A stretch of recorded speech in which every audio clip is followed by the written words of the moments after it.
They're at each other's throats, love and marriage, tomorrow night at 9.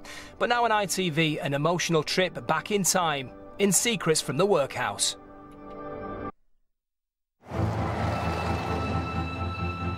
The workhouse was a hallmark of Victorian Britain.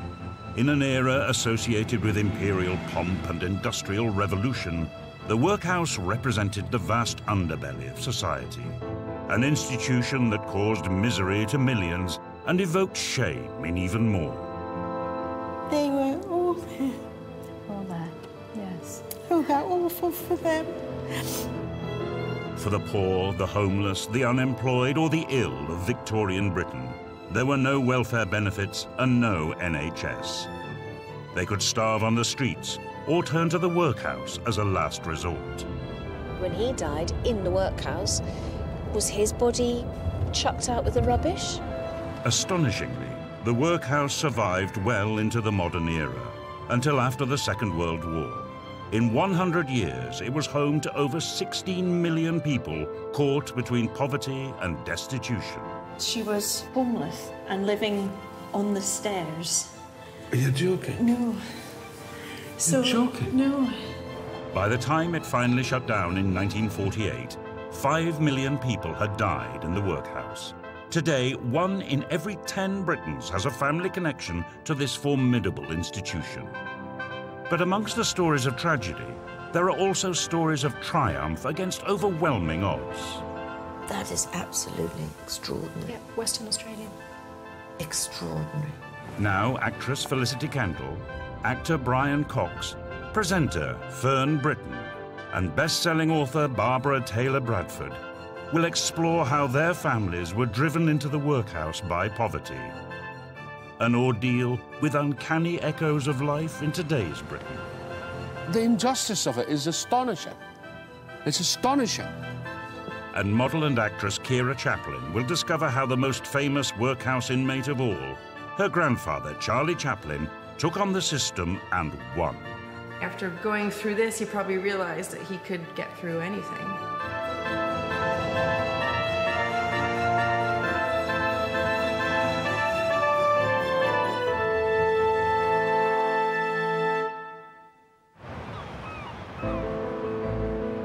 Victorian Britain, an era of rapid industrial growth, but also a time of soaring population and economic upheaval.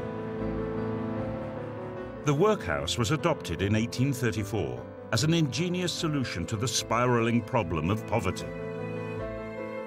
The idea was simple: humiliate the poor for asking for help, shame them into standing on their own 2 feet. In one extraordinary case, it worked. Charlie Chaplin went from the workhouse to not only stand on his own 2 feet, but to become a Hollywood superstar and one of the wealthiest men in the world. Charlie's life began here in Lambeth, in what was once one of the poorest parts of 19th century London. His granddaughter is the actress and model Kiera Chaplin. My grandfather lived here with his brother Sidney and their mother Hannah. From what I know, my grandfather grew up very poor. Hannah was a singer and she lost her voice. They struggled to find food, and I know that one of the most traumatic things that happened to my grandfather is when he had to go to the workhouse. To qualify for help, a poor person had to satisfy the authorities that they were truly destitute, that they had no money, no job, and no place to live. Charlie Chaplin's alcoholic father had deserted the family when he was aged 9. And in July 1898, Charlie ended up here in Lambeth Workhouse with his mother and half-brother. What would have happened to Charlie, Sidney, and Hannah when they first arrived here?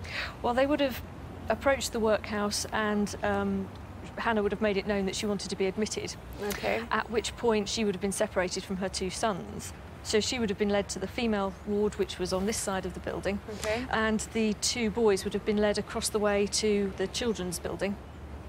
So as soon as they're in, separation right away? Separation straight away.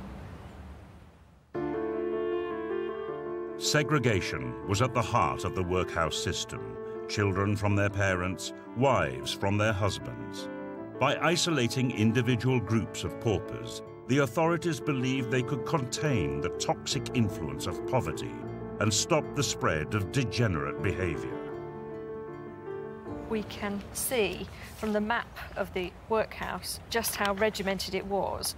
Not only do we have the male side and the female side, but there's a further Victorian designation of good and bad. This was an attempt to try to make sure that good people were not somehow punished by close proximity to bad people. Yeah. The architecture was designed to judge people, really, I think. Yeah. To make it... To judge them and make them feel bad about themselves for being there and to scare everyone else from wanting to go there. Absolutely. Yeah. This was meant to be terrifying, so that you would do anything you could to avoid it. When Oliver Twist famously asked for another bowl of gruel, he was hit about the head with a ladle. But Dickens wasn't exaggerating the brutality of workhouse life. To minimize the welfare bill, the system was designed to make sure that life on the inside was worse than earning a pittance on the outside.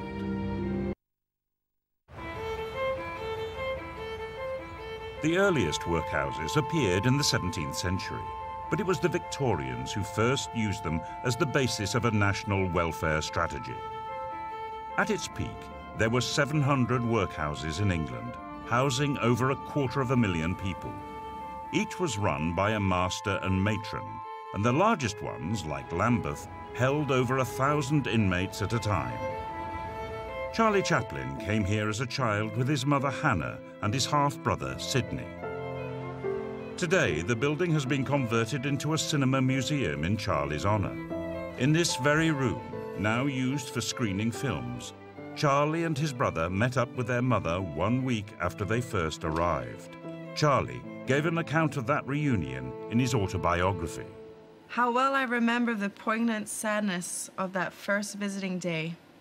The shock of seeing Mother enter the visiting room, garbed in workhouse clothes. How forlorn and embarrassed she looked.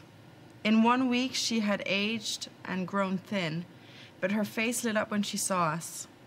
Sidney and I began to weep, which made Mother weep.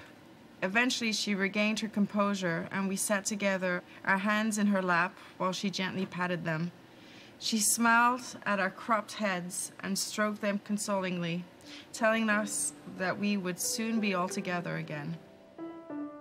But the family's moment of reunion was to be all too brief.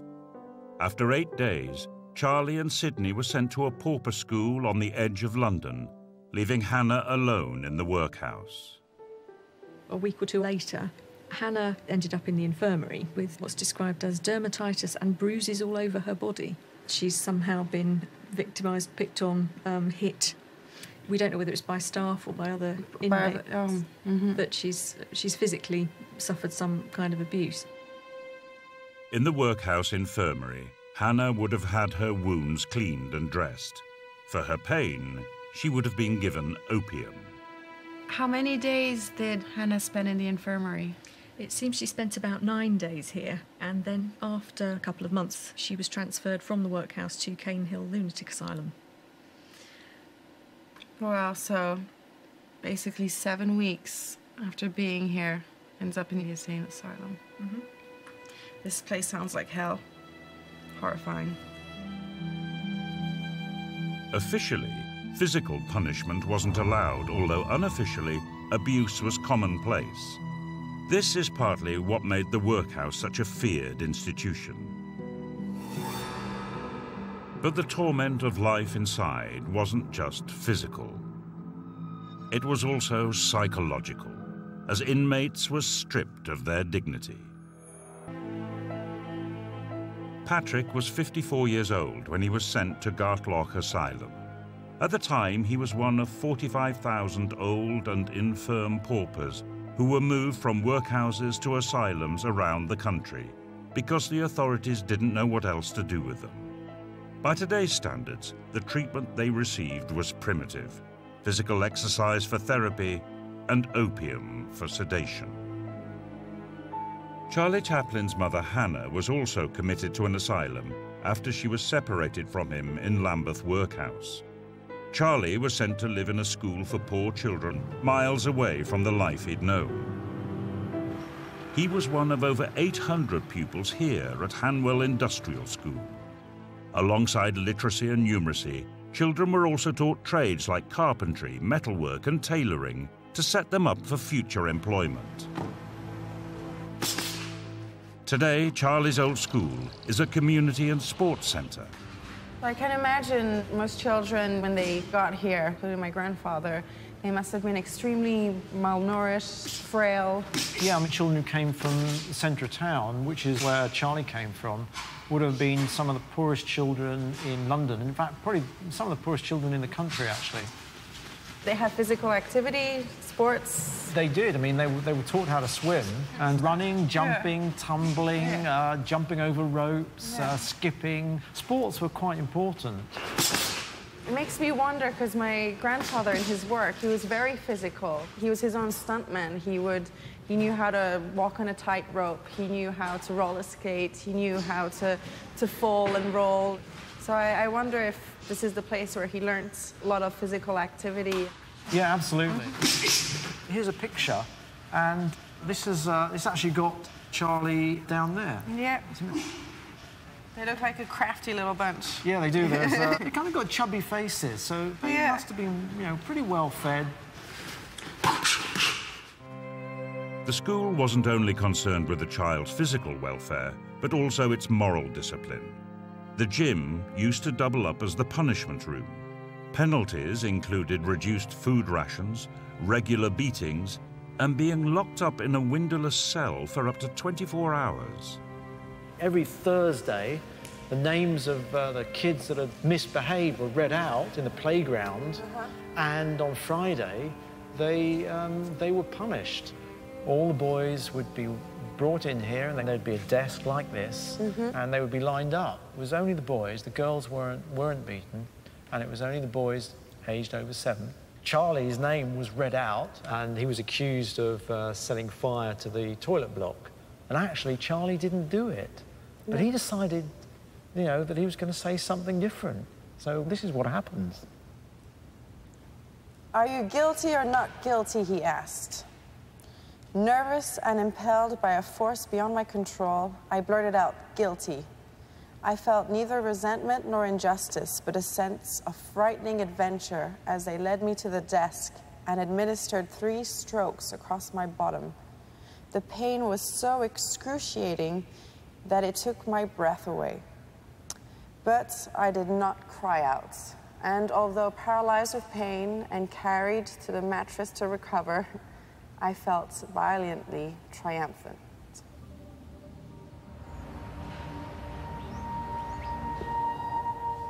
Being an actress myself, I can kind of see the joy of having the whole room staring at you and getting the punishment, being able to control your emotions and feeling triumphant.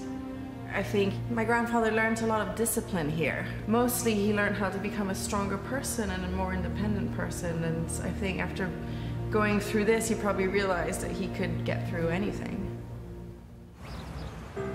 In 1913, Charlie moved to Hollywood, where he turned his experience of poverty into cinema gold with his classic comic persona, the Little Tramp.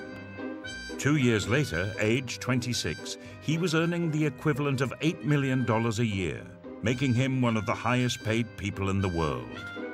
He went on to co-found United Artists, still one of the most famous studios in Hollywood today. But Charlie never forgot his mother and rescued Hannah from the asylum in 1921.